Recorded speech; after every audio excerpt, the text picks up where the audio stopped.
श्री वसु विद्या परिवार प्रस्तुत करते हैं समय सार वाचना। णविपरिणमदिण गिण्णदि उपपच्यदिण परदव्वपचाये णाणि जाणन्तो विहु पौगलिकं मम अणेय विहं। णविपरिणमदिण गिण्णदि उपपच्यदिण परदव्वपचाये णाणि जाणन्तो विहु सगपरिणामम् अणेय विहं। णविपरिणमदिण गिण्णदि उपपच्यदिण परदव्वपचाये णाणि जाणन्तो विहु पौगलिकं फलम् अनन्तम्। णविपरिणमदिण गिण्णदि उपपच्यदिण परदव्वपचाये पौगलदव्वं पितः परिणमदि सगेहि भावेहिम्। ज्ञानी अनेक प्रकार के पौद्गलिक कर्मों को जानता हुआ भी निश्चय से परद्रव्य की पर्यायों में न उन स्वरूप परिणमन करता है, न उन्हें ग्रहण करता है, न उन रूप उत्पन्न होता है। ज्ञानी अनेक प्रकार के अपने परिणामों को जानता हुआ भी निश्चय से परद्रव्य की पर्यायों में न तो परिणमन करता है, न उन्हें ग्रहण करता है, न उन रूप उत्पन्न ही होता है।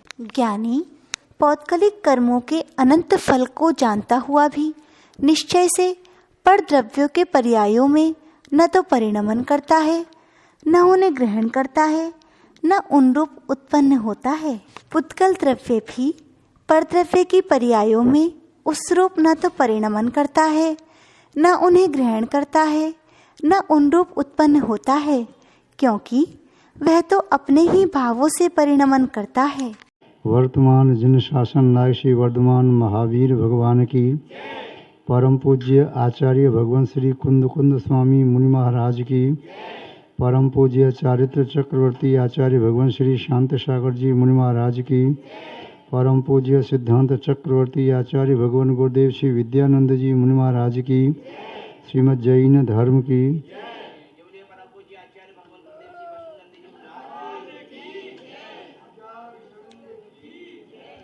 जैनम जयतु शासनम विश्व कल्याण कारकम। उपस्थित धर्म स्नेही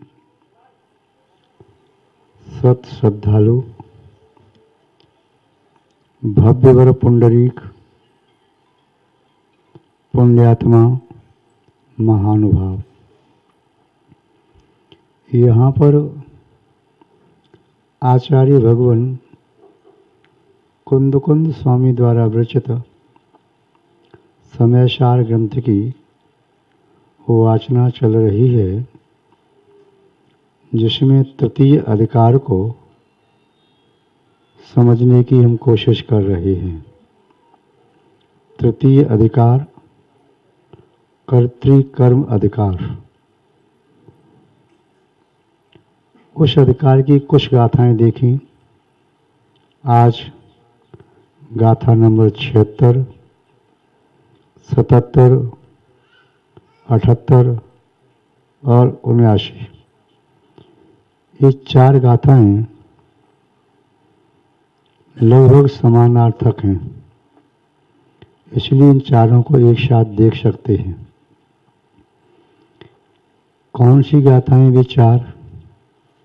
पहले उन 4 गाथाओं का उच्चारण करें, सुने, तत्पश्चात उसके अर्थ में प्रवृत्ति करनी चाहिए। गाथा नंबर 76।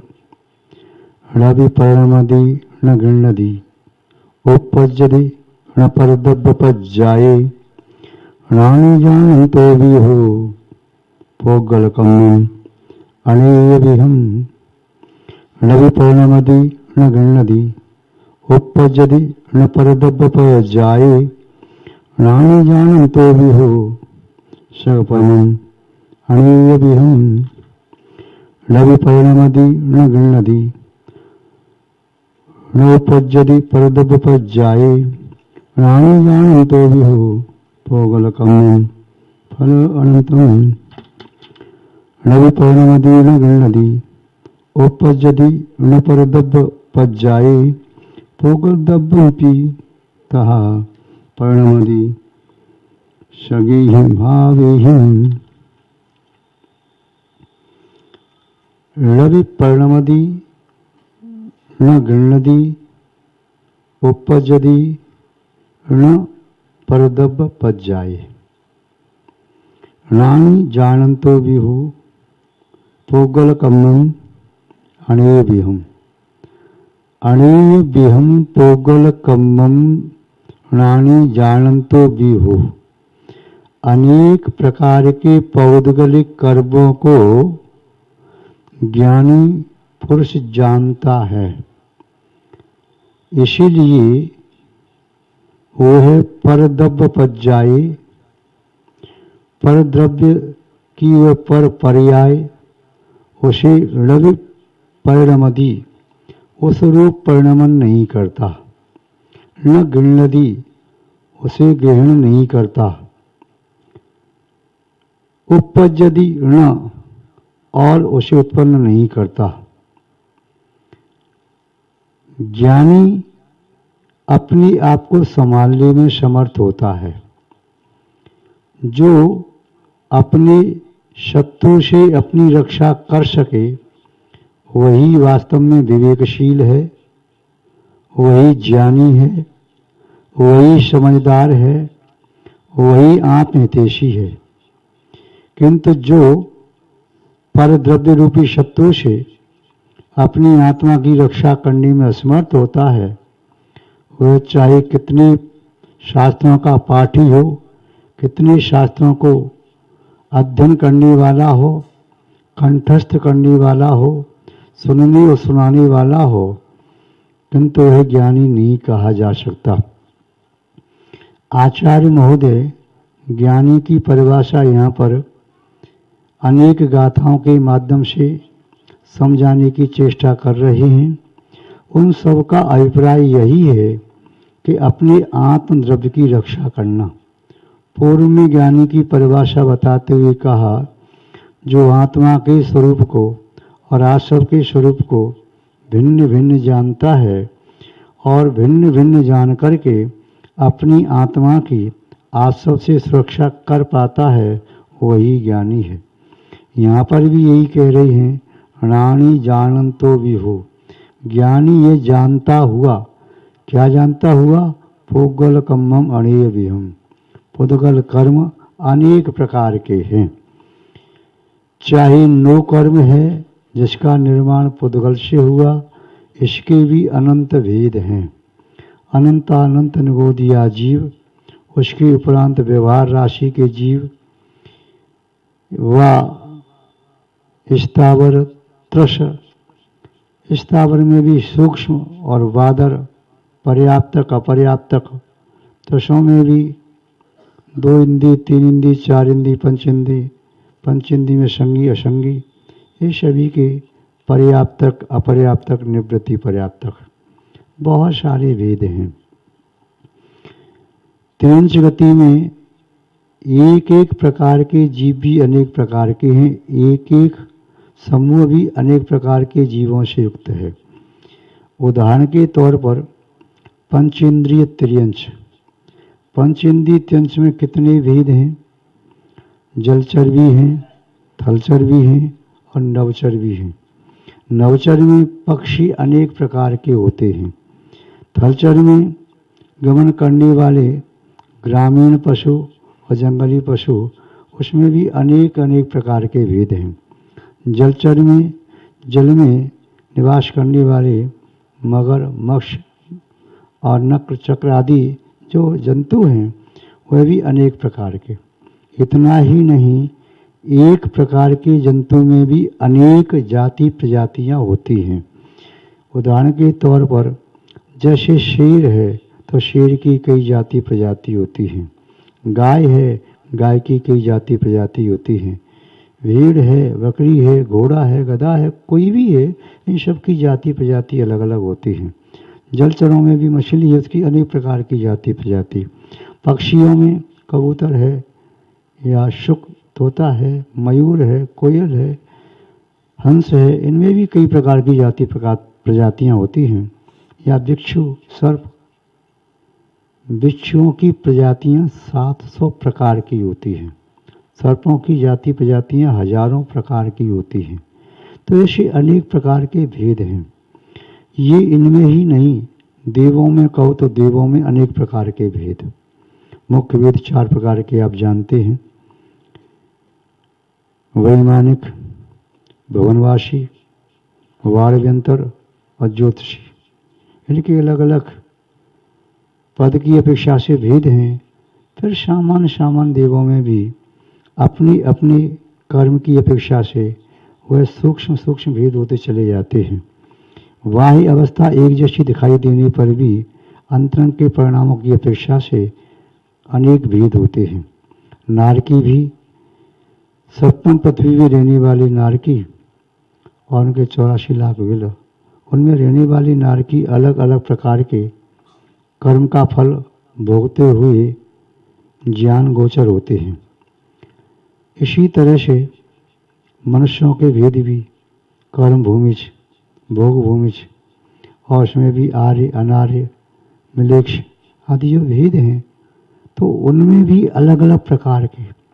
आपने देखा अनेक देशों में रहने वाले मनुष्य एक ही आयु मनुष्य आयु को भोग रहे हैं, मनुष्य जाति नाम कर्म को भोग रहे हैं, मनुष्यवती नाम कर्म को भोग रहे, किंतु इसके बावजूद भी आप उसके शरीर की आकृति देख करके पहचान लेते हैं, लगता है ये दक्षिण अफ्रीका से आया है, लगता है ये इंग्लैंड से आया, लगता है ये भारतीय है, लगता है ऑस्ट्रिया से आया या कनाडा से आया या चीन से आया। तो उनकी देह संस्कृति अलग अलग प्रकार की होती है।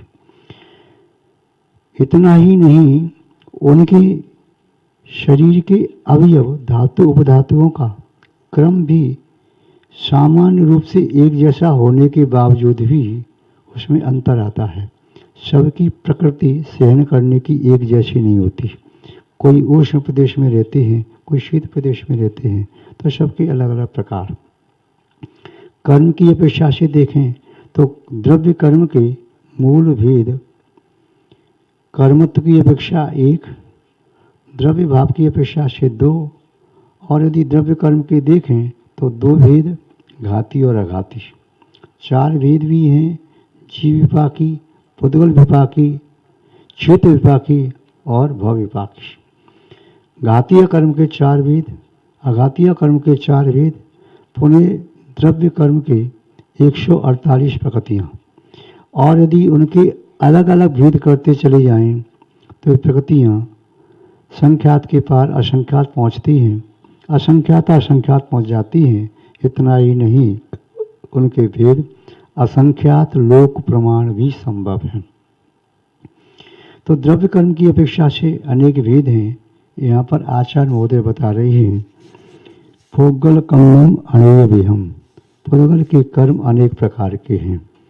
नो कर्म भी, द्रव्य कर्म भी, भाव कर्म भी, उनके अनेक भेद हैं।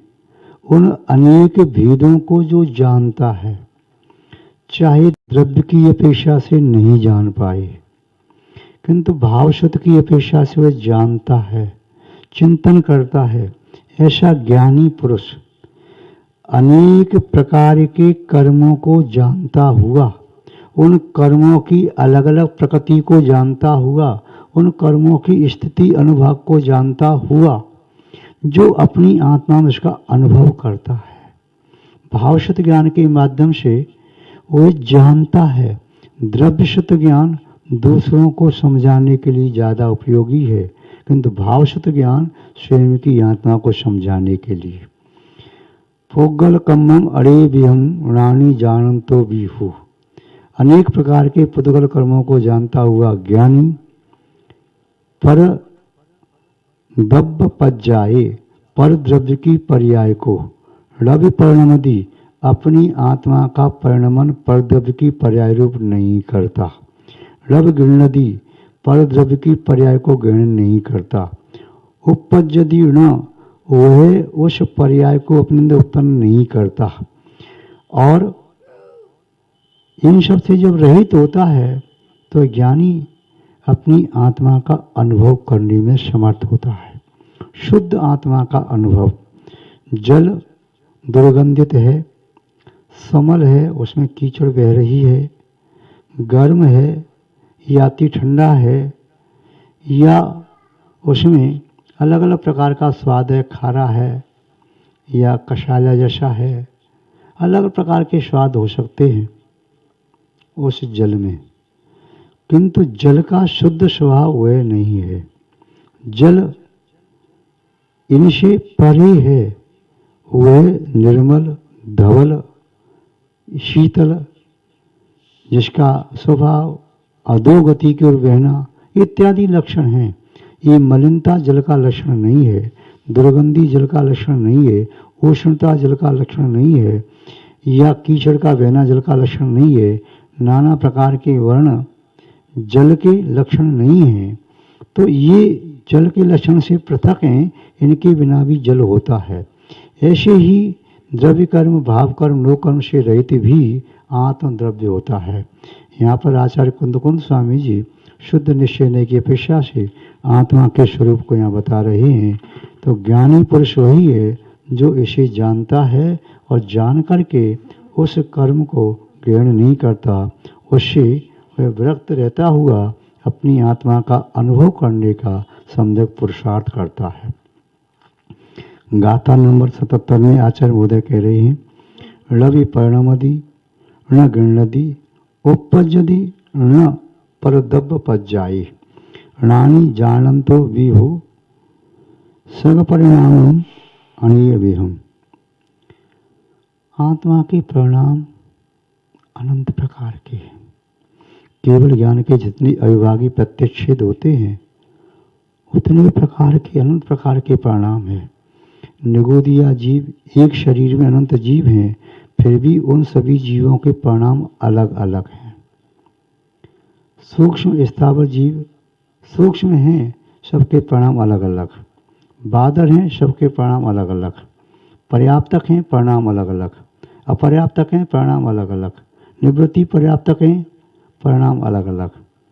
तुच्छ जीव हैं, उन सबके परिणाम अलग अलग। एक जीव के परिणाम भी एक अंतर्मुहूर्त में अनेक प्रकार के हो जाते हैं। एक समय में एक परिणाम है, लेकिन दूसरे समय में अनेक परिणाम होते हैं।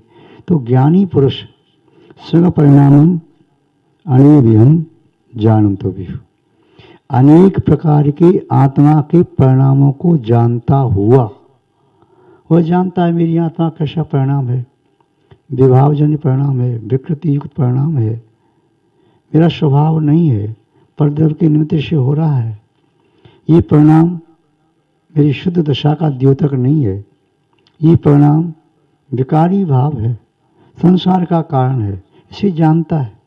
ज्ञानी पुरुष जानता है, केवल पढ़ता नहीं। आंख बंद करके बैठ के चिंतन कर रहा है, मैंने ये कार्य किया, हो अंतराय कर्म का बंध। यदि कोई व्यक्ति ऐसे परिणाम करता है तो वेदिनी कर्म का बंध, ऐसे परिणाम तो अशाता वेदिनी का बंध, ऐसे परिणाम किए मिथ्यात्व का बंध, या चातमोनी कषाय का बंध, या ज्ञानावरण का बंध, दर्शनावरण का बंध। कह नहीं पा रहा है परिणामों को, परिणाम कहने में नहीं आ रहे, किंतु अनुभव में तो आते हैं। आंख बंद करके बैठ जाने से शुद्ध उपयोग नहीं हो जाता। आंख बंद करके पालती लगा के बैठ जाने से कषाय मंद नहीं हो जाती या समत्व भाव जागृत नहीं हो जाता। उसके लिए अंतरंग में पुरुषार्थ करना पड़ता है। कोई व्यक्ति आपको प्यार से समझाए, डांटे, आपके हित के लिए, समझदारी ये है कि अपनी करनी को, अपने वचनालाप को और अपने चिंतन को स्वयं समझने की कोशिश करो। आत्म कल्याण का मार्ग पर के द्वारा नहीं होता, अपने परिणाम संभालने से होता है। संसार में ऐसा कोई गुरु नहीं है जो किसी शिष्य का कल्याण कर दे। संसार का प्रत्येक जीव अपना कल्याण स्वयं करता है।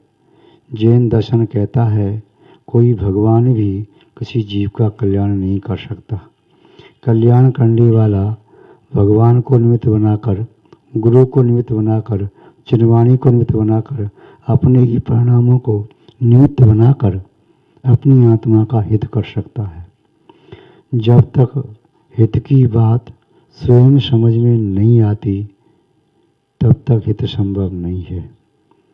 गुरु केवल दीक्षा के संस्कार दे सकते हैं, गुलिस्तान नहीं दे सकते। अपराध दंड से कम नहीं होते।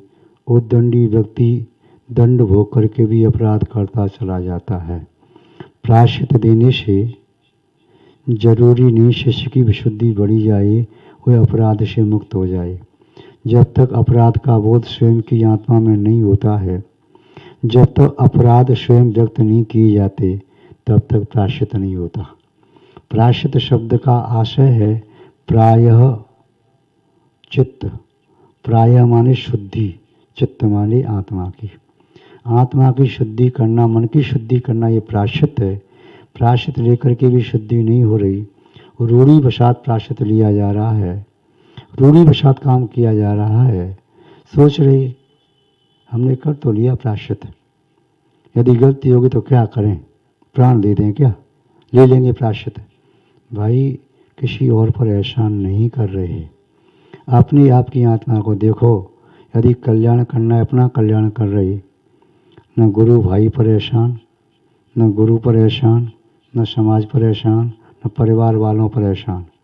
अपनी आत्मा का संकल्प लिया, आत्म कल्याण का वैराग्य आपके चित्त में उत्पन्न हुआ, उस वैराग्य को संवर्धित करो, उस वैराग्य को स्थित रखो, उस वैराग्य के फलों को प्राप्त करो।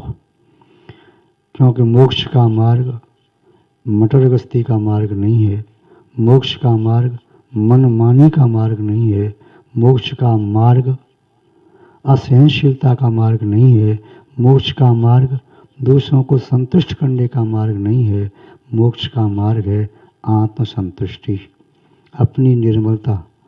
जो मोक्ष मार्गी बन के दूसरों को संतुष्ट करने की चेष्टा कर रहा है, दूसरों को खुश करना चाहता है, दूसरों से प्रशंसा प्राप्त करना चाहता है, दूसरों की प्रशंसा करके उसकी दृष्टि में मान सम्मान प्राप्त करना चाहता है, समझना चाहिए वह भी आत्म कल्याण से बहुत दूर खड़ा है। आत्म कल्याण कोई बच्चों का खेल नहीं है। यदि इतना सरल होता तो संसार के सभी प्राणी आत्म कल्याण के मार्ग पर लग जाते, मोक्ष मार्गी बन जाते।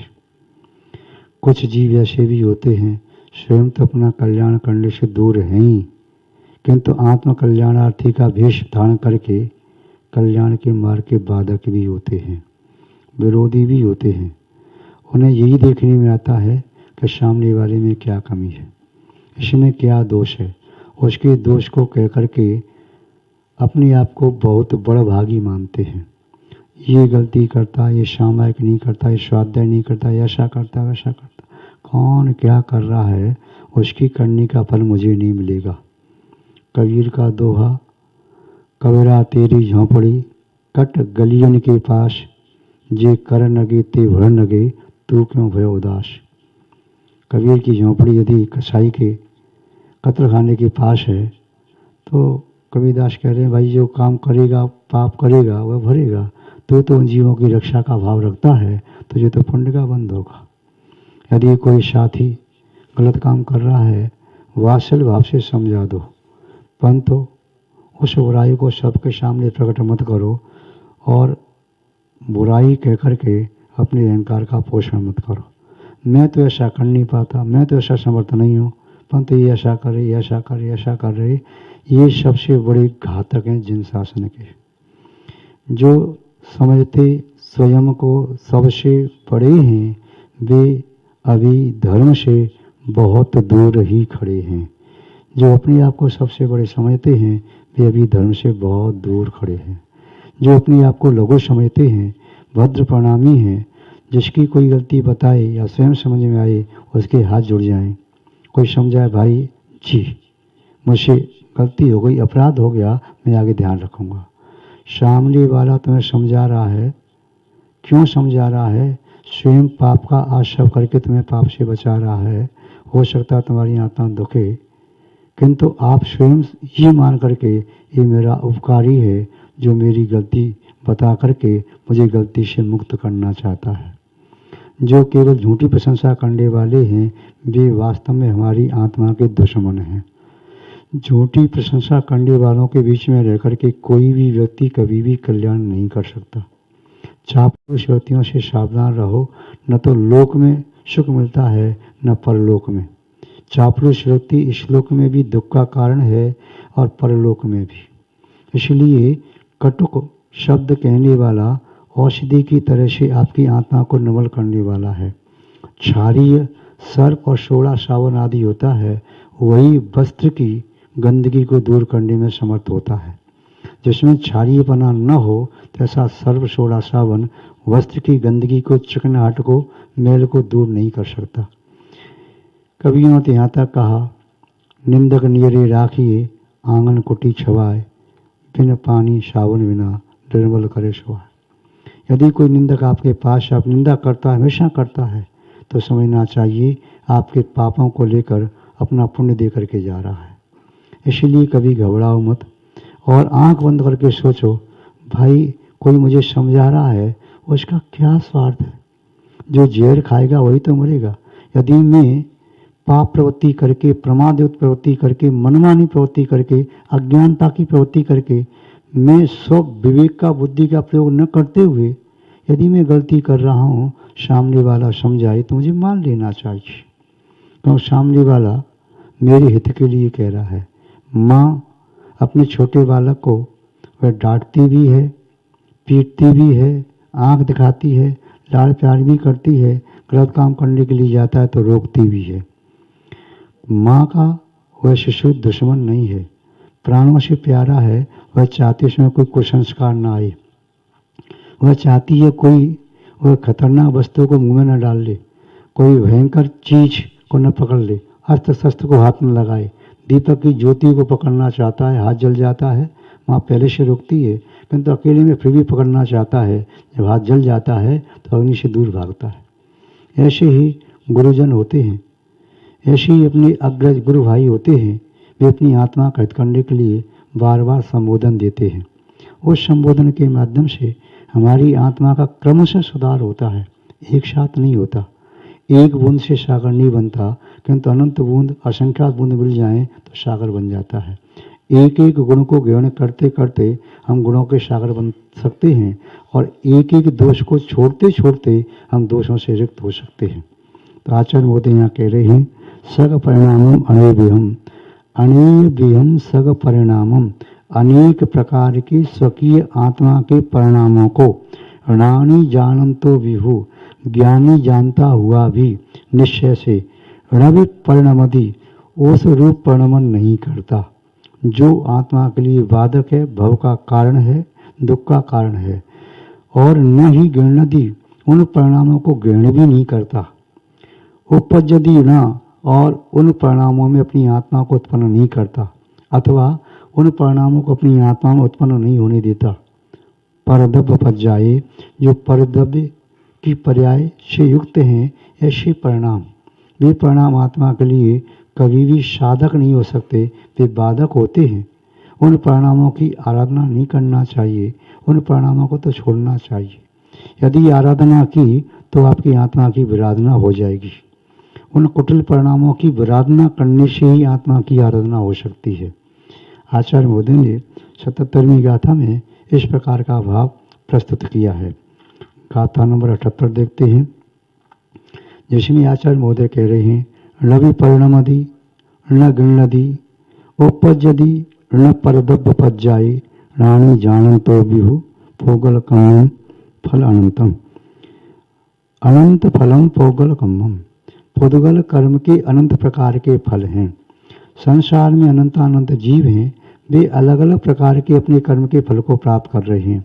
ज्ञानी पुरुष कर्म के अनंत प्रकार के फलों को जानता हुआ, जब फलों को जानता है, मुँह से कह नहीं पाए किंतु अनुभव करने में समर्थ है, वह जानता हुआ किस कर्म का क्या फल है, और इस भाव से मैंने इस कर्म का बंध किया है, तो ऐसे कर्म का बंध हुआ, उसका फल ये होगा और मुझे ही भोगना पड़ेगा, मेरे कर्म का फल दूसरा नहीं भोगेगा। जीव मनुष्य कोई भी बाद में कहता है, अरे भाई मेरी ये दशा हो गई, कोई मेरी सुनता नहीं, कोई मेरी सहायता करता नहीं, मैं तो इतना गरीब हूँ, भीख मांगने से नहीं मिलती। ऐसे कृत्य क्यों किए कि भीख मांगने से नहीं मिलती? मैं तो रोगी हो गया, शरीर जर्जर हो गया, अब मैं क्या करूं? कोई औषधि देने वाला नहीं, और तो और कोई मेरी औषधि को छीन करके ले गया। ऐसा कर्म क्यों किया कि शरीर रोगी हो जाए? ऐसा अंतरा कर्म का बंध क्यों किया कि तुमने कभी किसी की औषधि छीनी होगी, तुम्हारी छिन गई। कल किसी का धन छीना होगा, तुम्हारा छिन गया। कल तुमने किसी को दुखी देख करके मोद मनाया होगा, आनंदित हुए होंगे, तो आज सामने वाला तुम्हें देखे खुश हो रहा है। संसार में कोई भी जीव आपको अपना कर्म या अपने कर्म का फल नहीं दे सकता, और आपके पुण्य आदि अच्छे कर्म वाच्य कर्म के फल को नहीं ले सकता। घबराते क्यों हो? कर्म कभी किसी के साथ अन्याय नहीं करते। जो व्यक्ति इतना रोता है, शिकायत करता है, ये ऐसा कर रहा, ऐसा कर रहा, ऐसा कर रहा, समझना चाहिए वो सबसे ज़्यादा असंतुष्ट है। उसने जैन दर्शन को, कर्म सिद्धांत को जाना नहीं। जैसे जो तत्व ज्ञानी है, कर्म सिद्धांत को जानता है, जैन दर्शन को जानता है, उसे संसार में किसी से शिकायत ही नहीं है। क्योंकि शिकायत क्यों हो? वो मुझे कोई कष्ट दे रहा है क्या? कष्ट वो नहीं दे रहा, कष्ट मेरा कर्म दे रहा है। सुख मुझे वो नहीं दे रहा, मेरा कर्म दे रहा है। मेरी अवहेलना अवमानना वो नहीं कर रहा, मेरा कर्म करा रहा है। मेरी बदनामी यश कीर्ति वो नहीं कर रहा, मेरा कर्म करा रहा है। यदि जो भी प्रकार का दुख प्राप्त हुआ, अनंत प्रकार के दुख हैं, वे अनंत प्रकार के दुख मुझे मेरी ही कर्म के उद्देश्य प्राप्त होते हैं, किसी दूसरे के कर्म के उद्देश्य प्राप्त नहीं हो सकते। संसार में जितने प्रकार के सुख हैं, वे सुख यदि मुझे प्राप्त हो रहे हैं तो मेरे ही कर्म के उद्देश्य प्राप्त हो रहे हैं, किसी और के कर्म के उद्देश्य प्राप्त नहीं हो रहे। सामने वाला ने मुझे दुखी कर दिया, मैं तो इतना अच्छा खासा जी रहा था, मेरा पुण्य का उदय था, उसने आगे ऐसा कर दिया। उसने नहीं किया, वो आपका कुछ नहीं कर सकता। आपने अपना स्वयं किया है, हो सकता है निमित्त उसे बना लिया हो। वह गाली दे रहा था, आप गाली देना सीख गए। वह लड़ रहा था, आप लड़ना सीख गए। वह अपशब्द बोल रहा था, अपशब्द सीख गए। वह अभिनय कर रहा था, अभिनय करना सीख गए। अपमान कर रहा था, आप अपमान करना सीख गए। जैसी संगति मिली वैसे आपने किया। उसने आपको अपना दुर्गुण नहीं दिया, आपने उसे ले लिया था। दुकान पर कोई ग्राहक गया, दुकानदार जबरदस्ती वस्तु नहीं देता है। जो आपको चाहिए दुकान से ले लीजिए। संसार में अनंत कारणा वरणाएं भरी पड़ी हैं, और जिन भावों से आप बांधना चाहते बांध लो। भावना के बल से जीव मुक्त भी हो सकता है, और भावना के बल से जीव निगोदिया भी बन सकता है। अतः अपनी भावना अच्छी रखो। यहाँ कह रही कि अनंत फलम कर्म पोकलम, पुद्गल कर्म के अनंत प्रकार के फल हैं, इन सबको ज्ञानी पुरुष जानता है। इसलिए ऐसे कर्म फल जो जीव के लिए घातक हैं, उन कर्म फल वाले कर्मों को और कर्म फलों को न भी परिणमति, उस रूप अपनी आत्मा का परिणमन नहीं करता। न गृह्णति, उनको ग्रहण नहीं करता। उपपज्यति न, और उन कर्म फलों में उत्पन्न नहीं होता। उन कर्म फलों को अपनी आत्मा उत्पन्न करना नहीं चाहता। परदब पच जाए, परदब से उत्पन्न होने वाली पर्याय रूप अवस्था को। आचार्य महोदय का भाव संभव है आपकी समझ में आया होगा। अनंत प्रकार के कर्मों का चिंतन करके, उनके फल का चिंतन करके उनसे विरक्त हो जाना चाहिए। बुद्धिमान वही है जो पापी व्यक्ति का हाल सुन करके पाप को छोड़ दे, जो गिरते हुए व्यक्ति को देख करके अपने आप को संभाल ले, जो जहर खाते को देख करके जहर न खाने का संकल्प कर ले, जो पाप करने वाले व्यक्ति को देख करके स्वयं को अपने आप से हटा ले, वही व्यक्ति समझदार है। पुण्य आत्मा को देख के स्वयं पुण्य करना प्रारंभ करे। एक व्यक्ति से पूछा कि आपके कितने गुरु हैं? उसने कहा मेरे 17 गुरु हैं। बोले कौन? बोले जुआरी। क्या कहते हैं? बोले चोर। क्या कह रहे? बोले एक विशलमपटी, एक विषयागामी। बोले ये गुरु आपके? बोले हाँ।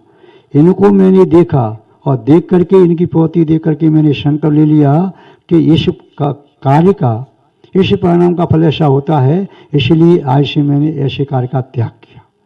उसके निमित्त से मैंने अपने जीवन में उस बुराई को छोड़ा, अच्छाई का संकल्प लिया, और जिसके निमित्त से शिष्य बुराई का त्याग कर सके, अच्छाई का संकल्प ले, वो गुरु ही तो है। तो जरूरी नहीं है कि गुरु होने के लिए अच्छा व्यक्ति हो तभी आप उसे अच्छा ही ले सकते हो। बुराई को देख करके नोट कर लो, संकल्प ले लो, मैं ऐसी बुराई अपने जीवन में नहीं आने दूंगा। तो आचार्य महोदय कह रहे हैं कि स्वयं का संकल्प ही आपका कल्याण कर सकता है, दूसरे का संकल्प नहीं। माता पिता अपने बेटी को कितने भी अच्छे संस्कार दे करके ये कहें कि मैं दावे के साथ कह सकता हूँ मेरा बेटा या बेटी मेरी निगाह के बाहर नहीं है, अनुशासन के बाहर नहीं है, किंतु बेटा या बेटी उनके परिणाम खराब हैं तो माता पिता कितनी भी रक्षा करें, निगाह रखें, समझाएं, किंतु फिर भी बिगड़ने वाला बिगड़ जाता है और सुधरने वाला सुधर जाता है। चोर का पुत्र भी साधु हो सकता है, वेश्यागामी जीव मनुष्य का पुत्र भी साधु हो सकता है, मिथ्याभाषी का पुत्र साधु हो सकता है, डाकू का पुत्र भी साधु हो सकता है, विषय लंपटी कसाई व्यक्ति का पुत्र भी साधु हो सकता है, नरक आयु का जिसने बंद किया है उसका पुत्र भी मोक्षगामी हो सकता है। ये असंभव नहीं है। और जो बाद में साधु बना उसका पुत्र जो घर में छोड़ करके आया वह भी असाधु दुष्ट हो सकता है, नरक आयु का बंद कर सकता है। जो मोक्ष जा रहा है उसका बेटा भी नरक आयु का बंद कर सकता है, जो स्वर्ग जा रहा है उसका बेटा भी नरक आयु का बंद कर सकता है, और जो नरक आयु का बंद कर रहा है उसका बेटा भी मोक्षगामी हो सकता है। संसार में असंभव कुछ नहीं है। इसलिए किसी कवि ने कहा है, होय भले को सुत बुरो, होय भले को सुत बुरो, भलो बुरे से होय, दीपक से काजल पड़े, कमल कीच से होय। होय भले को सुत बुरो, भले आदमी का पुत्र बुरा हो सकता है और बुरे आदमी का पुत्र भी भला हो सकता है। दीपक की ज्योति कितनी उज्जवल होती है, निर्मल होती है, जो अंधकार को नष्ट कर देती है, फिर भी उस दीपक रूपी उससे वंश वृद्धि होती है, संतान पैदा होती है, तो दीपक से क्या होती है, और ज्योति से काजल उत्पन्न होता है। दीपक की संतान काजल और कीचड़ की संतान कमल। तो जरूरी नहीं है कि अच्छे कुल में उच्च कुल में नीच व्यक्ति पैदा नहीं हो सकते। जरूरी नहीं है जिसने चांडाल के कुल में जन्म लिया और अहिंसादी व्रतों का पालन नहीं कर सकता। यह व्यक्ति के पुरुषार्थ और पूर्व प्रारब्ध पर निर्भर करता है। निमित्त भी कहीं ना कहीं कार्यकारी होता है, किंतु हम अपने जीवन को सर्वथा निमित्ताधीन नहीं कह सकते। अपने आप को संभालने का जो संकल्प लेता है वह अग्नि के कुंड में गिर करके भी अपने परिणाम संभाल सकता है। घोर उपसर्ग करने पर भी अपने परिणामों को संभाल करके वीतरागी केवल ज्ञानी बन सकता है। और जो व्यक्ति भोगों में आसक्त है, राज वैभव को भोगने वाला, भोगों में आसक्त हुआ, सब प्रकार की अनुकूलता जो चाहता मिल रही है, फिर भी नरक आयु का बंद कर सकता है, खोटी आयु को बंद कर सकता है। तो महानुभाव आचार्य महोदय कह रहे हैं, अनंत कर्म फलम पोगलम, पुद्गल के अंत प्रकार के कर्म के फल को जानंत उड़ानी ज्ञानी जानता हुआ वह परद्रव्य की पर्याय रूप को न प्रणवन करता है, न ग्रहण करता है, न उत्पन्न करता है। आगे आचार्य महोदय 79वें गाथा में कह रहे हैं, रवि पर्णमदि ऋण गृण नदी उपपज्यदि ऋण परद्रव्य पर जाई, पोगल दब्बम पी ताहा पर्णमदि सगय भावे। रवि पर्णमदि ऋण गृण नदी उपपज्यदि ऋण परद्रव्य पर जाए, पोगल दब्बम पी पुद्गल द्रव्य का ताहा पर्णमदि सगई भावे, अपने भावों के द्वारा पुद्गल द्रव्य के परिणमन को, परद्रव्य के परिणमन को, परद्रव्य से युक्त पर्याय युक्त उस परिणमन को ये ज्ञानी पुरुष ऋण परिणमदि अपनी आत्मा को उस समय परिणमन नहीं करता, ऋण गृह्णति अपनी आत्मा से ग्रहण नहीं करता, उपपज्यति ऋण अपनी आत्मा में उन भावों को उत्पन्न नहीं करता। कौन? जिसे परद्रव्य का भान हो गया है, जो परद्रव्य को जानता है, स्वद्रव्य को जानता है, पुद्गल की अवस्थाओं को जानता है और सगभावी ही अपने भावों के द्वारा उत्पन्न अवस्था को जानता है कि मेरी आत्मा में कैसे भाव अभी हैं, कैसे कैसे भाव हो सकते हैं, कौन से भाव मेरी हितकारक हैं और कौन से भाव अहितकारक हैं। सगी ही भावी ही अपने भावों के द्वारा, परिणामों के द्वारा तहा परिणमदि उस प्रकार से परिणाम पोगल दब्बम पी पोगल द्रव्य रूप ऋण परिणमदि परिणमन नहीं करता, ऋण गृह्णति ग्रहण नहीं करता, उपजदीना उत्पन्न नहीं करता। आचार्य महोदय ने इन 4 गाथाओं में संक्षेप में ये जाने तो ये कहा है कि जो ज्ञानी पुरुष है अपने भावों को, अपने कर्म के फलों को, पुद्गल के स्वभाव को, आश्रव को, इन सब को जानता हुआ वह उस पर द्रव्य रूप पर पर्याय रूप परिणमन नहीं करता। उन पर द्रव्य को, पर पर्याय को, पर गुण को उसको ग्रहण नहीं करता, आत्मा के विभाव को ग्रहण नहीं करता, उस परिणमन नहीं करता, आत्मा में उस प्रकार की विकृत अवस्था को उत्पन्न नहीं होने देता, स्वभाव की ओर गमन करता है, स्वभाव में स्थिर रहता है। हमें और आपको भी स्वभाव की ओर गमन करना चाहिए। आपसे कोई पूछे आप ज्ञानी हो कि अज्ञानी, तो आप कहें ज्ञानी हो। यदि आपसे कोई अज्ञानी कह दे ये तो अज्ञानी है, मूर्ख है, मूढ़ है, तो आप कुपित हो जाएंगे और कुपित होकर के ये सिद्ध कर देंगे कि मैं अज्ञानी हूँ। क्योंकि जो कुपित होता है, क्रोध करता है तो अज्ञानी। आप पे अहंकार पर चोट पहुंची तो आप कुपित हो गए, अज्ञानी। आपकी मायाचारी छलकपट पकड़ा गया तो गुस्सा आ गया तो अज्ञानी। क्योंकि ज्ञानी व्यक्ति अपनी गलती स्वीकार करने में एक क्षण की भी देर नहीं लगाता और अज्ञानी व्यक्ति अपनी गलती को स्वीकार करता नहीं, करेगा भी तो 100 बार नाक रगड़ के, यानी 100 बार झूठ बोल करके, 100 बार टाल टोल करके, तब उसे करनी पड़े तो करेगा। तो ज्ञानी वह है जो सरल है, सहज है, जिसका चित्त पवित्र है, जिसका चित्त ऋजु है, क्षमा भाव से युक्त है, सत्य से अनश्यूत है, संयममय है, जिसके चित्त में धर्म का अमृत निरंतर बह रहा है, धर्म का झंडा झल रहा है, वह ज्ञानी है। जो अपने आप को निहार रहा है, देख रहा है, अपनी आत्मा रूपी वस्तु को निरंतर धो रहा है, वह ज्ञानी है। जो दोषों की वस्तु धो रहा है वह ज्ञानी नहीं है। दोषों के गुण दोष देख रहा है, ज्ञानी नहीं है। अपनी आत्मा को कर्मों से मल से मलिन कर रहा है, ज्ञानी नहीं है। ज्ञानी वही है जो संसार शरीर भोगों से विरक्त है। ज्ञानी वही है जो संबद्ध दर्शन ज्ञान चार्थ से युक्त है। ज्ञानी वही है जो आत्मा में प्रणमन कर रहा है। ज्ञानी वही है जो आत्मा में अनुभव शुद्ध आत्मा का कर रहा है, वह ज्ञानी है। आप भी ऐसे ज्ञानी बनने की चेष्टा करो, समय पुरुषार्थ करो। हमारा आपके प्रति वात्सल पूर्वक बहुत बहुत आशीर्वाद है। आप सबका मंगल हो, शुभ हो, कल्याण हो। आज बस इतना ही पर्याप्त समझते हैं। संक्षेप में जाना, विस्तार से पुनः समय मिलने पर जानने की कोशिश करेंगे। जय बोलिए श्री शांतनाथ भगवान की, पूज्य आचार्य गुरुदेव श्री विद्यानंद जी महाराज की।